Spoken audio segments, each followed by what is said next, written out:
Hey, what is going on, ladies and germs? This is your old pal CHH. So we actually have a Criterion half off unboxing today. You know, I don't have a gigantic Criterion collection. Here's my box right now. I got it from the half off sale. And I wanted to talk about that for just a second. Christian, why don't you buy a lot of Criterion?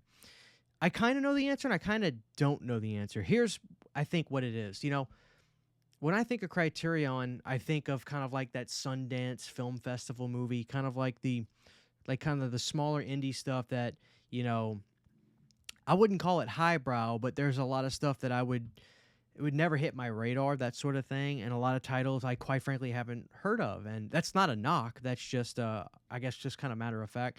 Now, I have a number of Criterion titles. Like I've got Scanners, I've got Videodrome, I've got The Night of the Living Dead, I've got Dress to Kill, I've got Fast Times at Ridgemont High, I've got The Breakfast Club, I've got titles, Silence of the Lambs, predominantly a lot of horror stuff. I have The Repo Man, other things. Like I just don't have a gigantic collection. The interesting thing about Criterion is if you look at my Laserdisc collection behind me, there are Criterion releases that are movies you'd be like, they did that? Like, for instance, Halloween and RoboCop. Like, Criterion used to put out a lot of, like, really, really mainstream movies. It's not that they don't put out mainstream movies now, but the company definitely has evolved and changed. And so I have a lot to learn. It's not me coming at it from a position of I don't watch those Criterion movies. It's really just I have a lot to learn, and I figured, you know what, I may as well do a video on these because this could open up a door for you guys to recommend me certain stuff from Criterion, like, oh, Christian, trust me, grab that or grab that. So that way they have the next sale, I'll get it.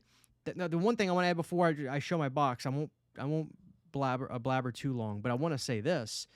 Another thing about Criterion, why I don't have a huge collection, is because they are very expensive. And the reality is, I feel like the half-off sale for these movies is really just paying a fair price for them.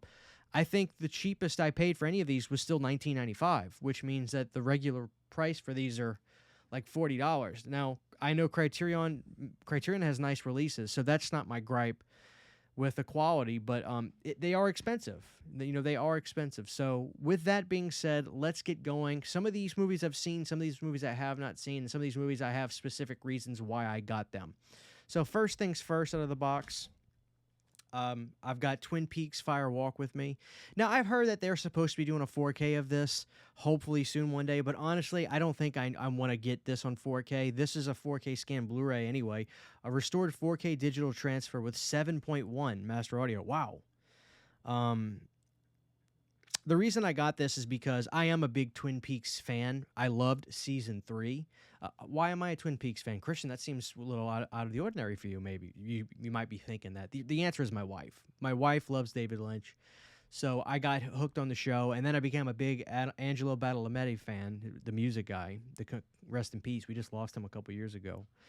But the music in Twin Peaks is insane. Now, the movie Twin Peaks Fire Walk with Me, I don't remember a whole lot about. I do remember something about Dale Cooper, Kyle MacLachlan didn't really want to be in the movie, so he's barely in it. If memory serves, I'm hoping there's a Twin Peaks fanatic that watches this that can give me the true answer. Because my wife loves the show, but she doesn't like to get into the behind. She just enjoys the show for the show. She doesn't get into the behind-the-scenes foolishness that a lot of us movie fans love. So with that being said, Twin Peaks Fire Walk with Me.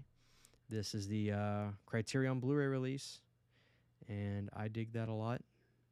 So director approved by David Lynch.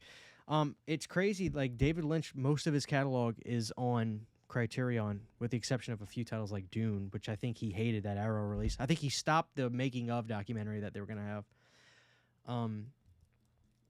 I got Blood Simple, a film by Joel and Ethan Coen, right here. This is the 4K of this. The Coen brothers. And a lot of people told me this was really good.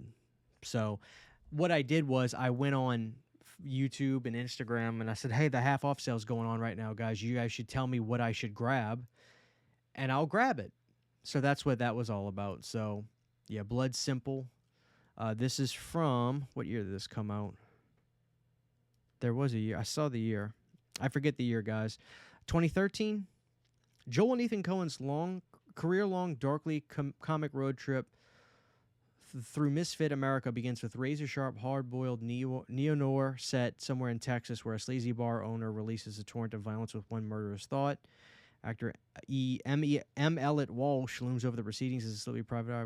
Okay, I'm not going to read this whole thing to you guys. The people that seen this movie all told me it was really great, so I'm banking on that. Next up, another movie for my David Lynch collection. This is David Lynch's Lost Highway. Now, if memory serves, this has Patricia Arquette in it, and I think she gets topless in it. I'm not trying to sound like a pig, I'm just saying. I'm pretty sure this is that movie. Yeah, I could tell this is that movie because it has archival interviews with Patricia Arquette, Bill Pullman. I haven't seen Lost Highway in a very long time. I think I have the Laserdisc of it, and that's how I initially watched the movie. But yeah, this is a 4K. So 4K UHD plus Blu-ray of David Lynch's Lost Highway. Like, I am a David Lynch fan. I don't claim to be an expert by any stretch, but the movies I really like from him. And as a matter of fact, I think Shout Factory actually put out Wild at Heart, which is the Nicolas Cage David Lynch film. But this is Lost Highway from 1997 with Patricia Arquette. Super excited to dig into this. Really, really excited. It's going to be like watching this for the first time because I'm going to be seeing it in such high quality. My favorite David Lynch film, I think, is Eraserhead, which I have that, of course. I have Eraserhead. I have Elephant Man. I love Eraserhead. That may be my favorite movie of his. But Mulholland Drive has grown on me. Shout out to my buddy Kyle, who we had a 2-hour conversation about Mulholland Drive. And really opened my eyes to how to perceive the movie, and it transformed it, and amazing. So that's the thing about David Lynch's films, you know. Next up, guys, 1962, Carnival of Souls. Now, people told me to get this, and here's the main reason I grabbed this. The main reason I grabbed this, guys, is this is Alice Cooper's favorite horror movie. And a lot of people will tell me, don't let the date fool you. I haven't seen this movie, but a lot of people will say, Christian, don't let the date fool you. Carnival of Souls is a really good, creepy movie.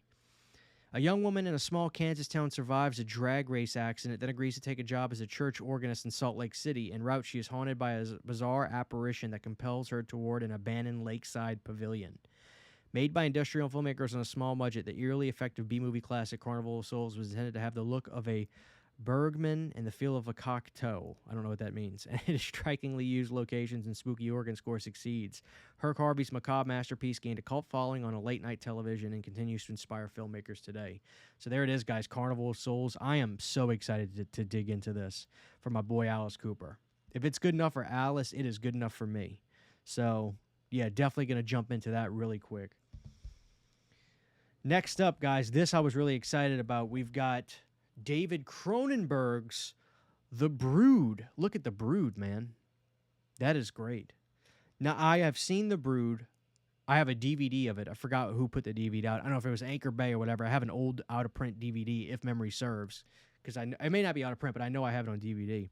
A disturbed woman is receiving a radical form of psychotherapy at a remote, mysterious institute. Meanwhile, her 5-year-old daughter, under the care of her estranged husband, is being terrorized by a group of demonic beings. How these two storylines connect is the shocking, grotesque secret of this bloody tale of monstrous parenthood from David Cronenberg, starring Oliver Reed and Samantha Eggar, which is combination in psychological and body horror. The Brood laid the groundwork for many of the director's films to come, but it stands on its own as a personal, singular, scary vision.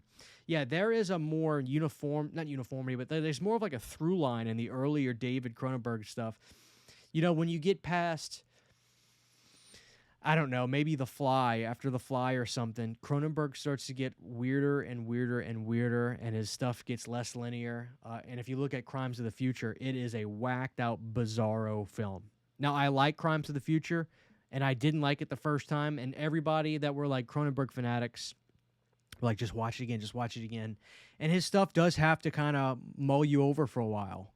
But the old stuff is a lot more like Shivers, The Brood. They're much more direct, and you'll know you're either going to like this or not. And The Brood is a classic. This is a classic David Cronenberg film. So excited to get this. I believe this is just a Blu-ray. Yeah, this is just a Blu-ray. And these stuff, these are gonna look good. So for me, it's like getting some of this stuff just on Blu-ray and 4K scans, which I'm sure this is a 2K digital transfer, excuse me. But even so, it's like I think this is fine. I'm gonna get this on sale, and then I'm not gonna upgrade some of these. So whatever movies I get in here that aren't 4K, I'm not gonna upgrade from Criterion. I've already done a couple of those, and I regretted it. Not really. I did Night of the Living Dead, and I was just like, I didn't need this, but I got it anyway. Next up, this looks great. A Martin Scorsese picture from 1985. This is After Hours. This, everybody was telling me, grab this. Desperate to escape a mind-numbing routine, uptown Manhattan officer Paul Hackett, Griffin Dunn, ventures downtown for a hookup with a mysterious woman, Roseanne Arquette. So begins the wildest night of his life as bizarre occurrences involving underground art punks, a distressed waitress, a crazed Mr. Softy truck driver, and a bagel and cream cheese powerweight pile up with anxiety-inducing relentlessness and thwart his attempts to get home. With this Kafkaesque cult classic, Martin Scorsese, abetted by Michael Ball, whose kinetic cinematography and scene-stealing support. Even the descriptions on these damn Criterions are hard to understand. I'm a simple guy, y'all. But this is the new 4K, and I haven't seen this, and it's Scorsese, and he's one of my all-time favorite directors, so I need to see this. I need to see this movie. It's that simple. So very excited to watch this. What is my favorite Scorsese movie? That's a good question. I love Shutter Island. I love Goodfellas.